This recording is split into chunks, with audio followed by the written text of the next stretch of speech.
things out, we are also going to be looking at a Nolan that's being picked from the side of Hades. And we have seen the superior, slippery menace that Hades have brought upon the Land of Dawn before.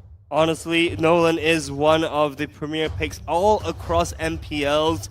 Even in Philippines, even in Indonesia, Nolan is one of the highest picked heroes, and I'm so happy to see Hades piloting this in the first match of today. Speaking of which, we are heading straight into Game 1 of the upper bracket finals for MPL SG Season 7 RSG SG versus NIP Flash.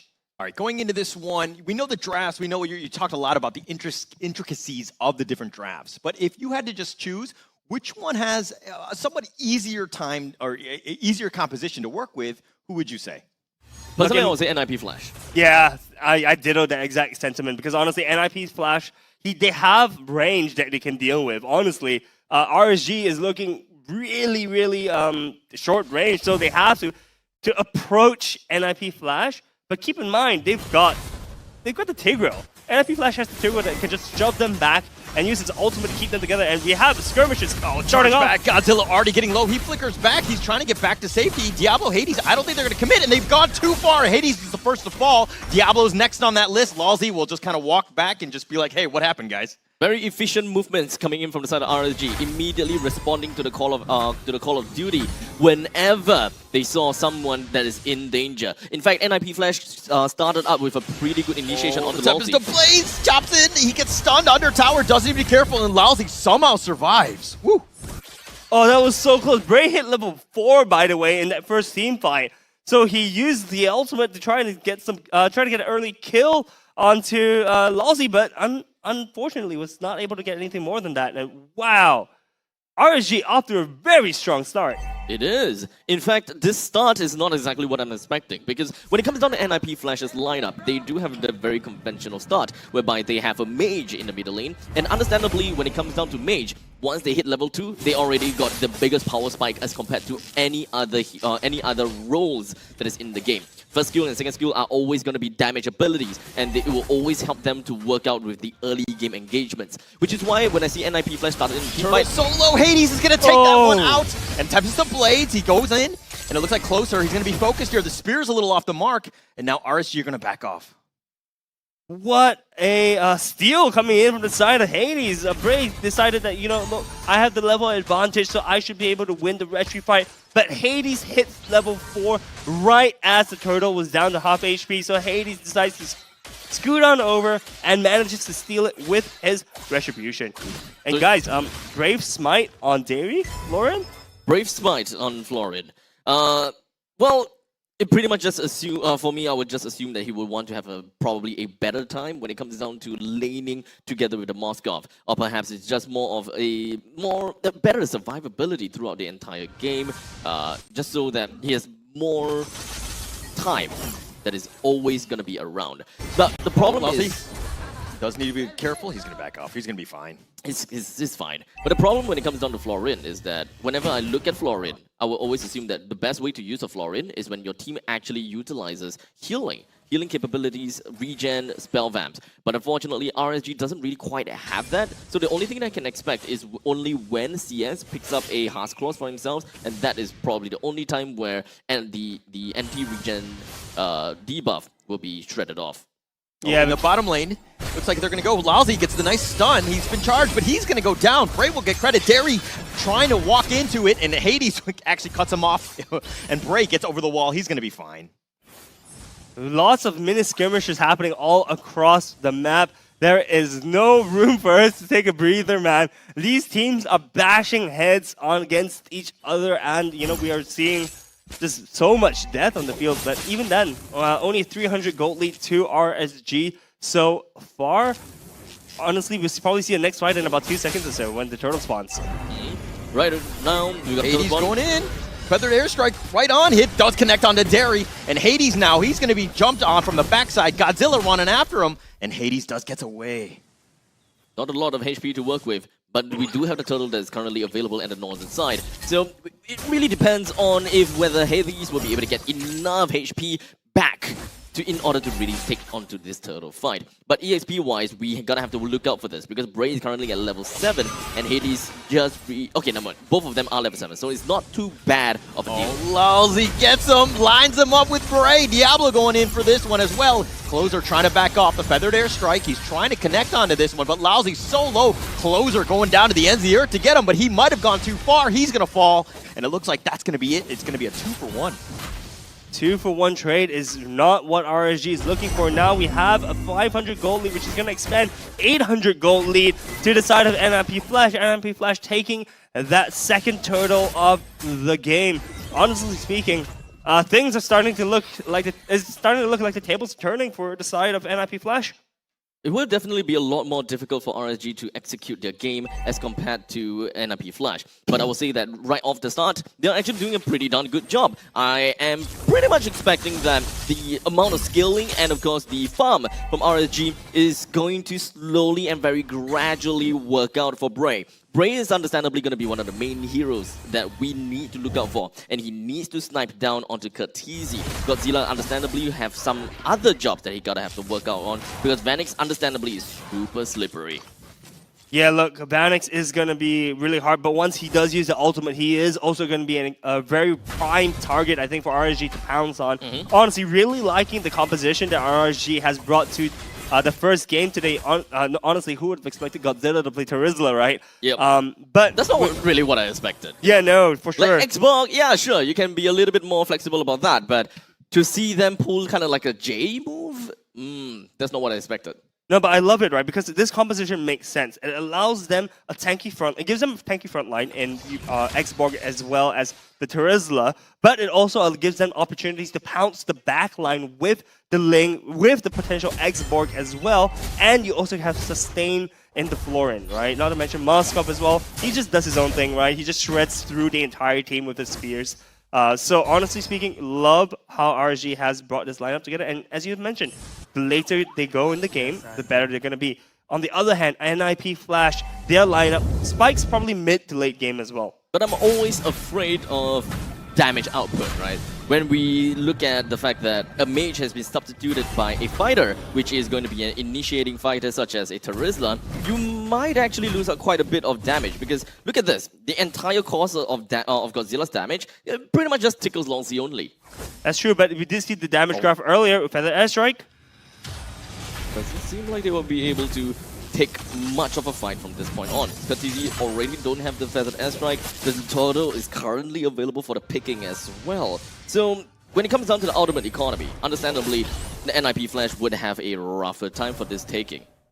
Yeah, but I don't think it's going to stop them. Actually, RSG opting not to contest for this third turtle, opting to take a fight in the upper river for some reason. Yeah, they're going to get the stun here. They do have with the feathered airstrike. They're going to snipe him down. Godzilla, though, sticking around. Diablo and Curtsy are just going to scurry him away. That's what they have, right? NPFL.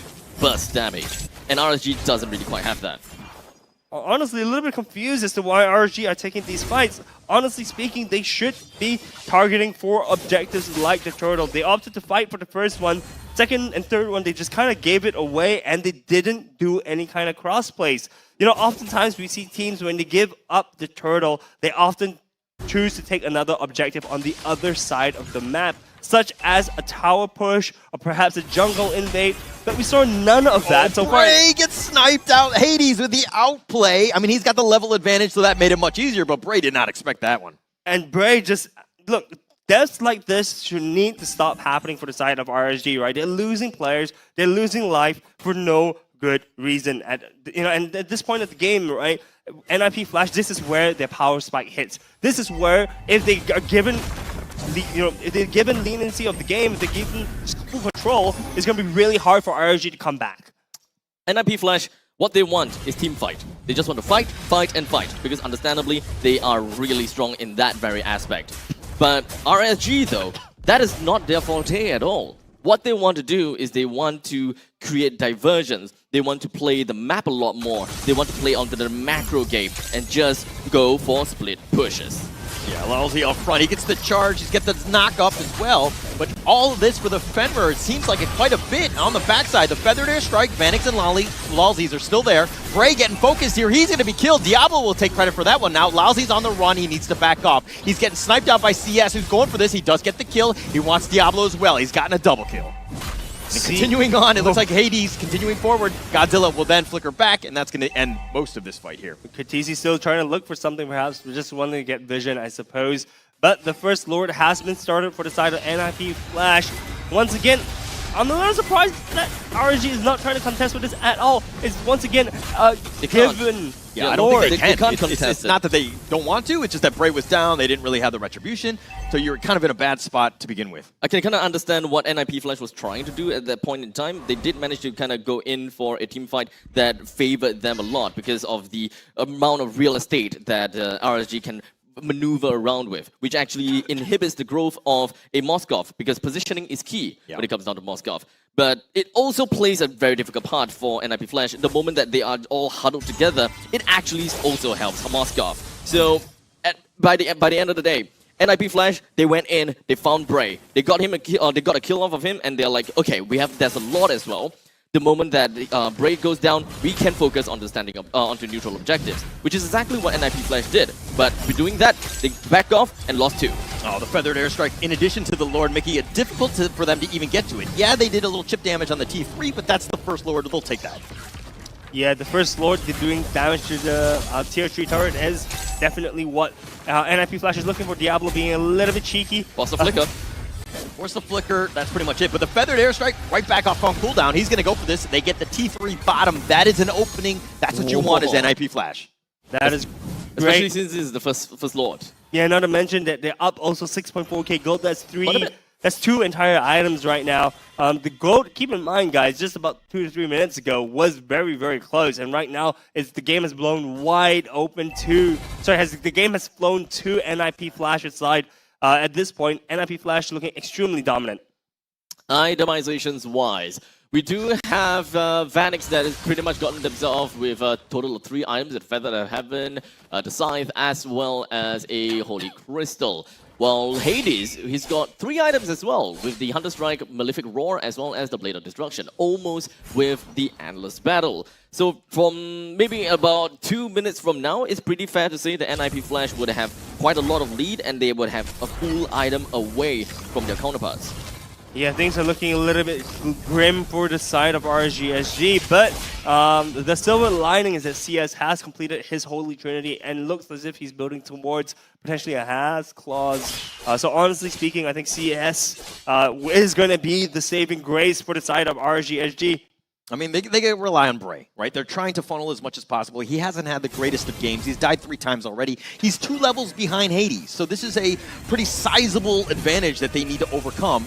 And RSG right now, they don't really have a whole lot of farm. They're getting choked out. It's going to be very difficult for RSG to get back in this game. But with that all said, RSG's game will only really start when Ling is at level 15. That is when they will be able to play on more of that macro game. They will play around the Lord's Dance and take the opportunity of putting and applying pressure on the opposite sides of the map. Because right now, there's still a lot of pockets of gold in the NIP Flash's territory, right? We have a total of 5 standing objectives that is still available for the picking. However, RSG, they don't have that kind of opportunity to create space and to make some diversions because of the fact that they just cannot fight for the Lord. This is so difficult to watch as an RSG fan. If you're watching here, you're just watching them just like sitting around waiting for the next jungle cramps to spawn. Like, it's a very difficult situation because you've been pushed back. You have nothing. You are literally so hungry. You're starving. You have nothing to eat, so to speak. Yeah, and look at that. Diablo is just walking in, trying to steal as many jungle camps as he can, choking RSG out even further. Honestly, this is, as you mentioned, painful to watch, Holler. I mean, it's as an RSG fan, this is not what you want to see for the first for your first game, especially with how things were looking at the start of this game, right? Now NIP Flash up 8.6k gold. Feathered Airstrike, more to zone, but they're going to take this T3 middle. Diablo getting a little bit low. He does need to be careful. He's going to be focused in, and they do get the kill, and that's a good start. Closer will take credit for that, but they do trade the middle and the top T3 for that. Now, NIP Flash still sticking around. The Lord is still up there. The Tempest of Blades. He wants to go for Hades. He's not able to get the snipe out, and it looks like they're going to back off NIP Flash. very worth it, to be honest. Only one death on themselves while getting a total of 3 inhibitor turrets. I'll take that over. I'll take that any day.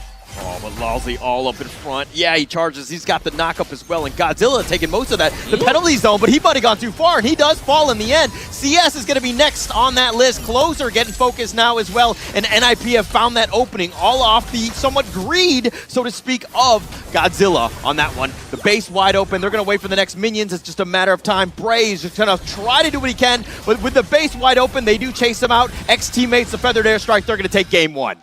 Oh, what a way to close the game, unfortunately, for RSG. I don't believe that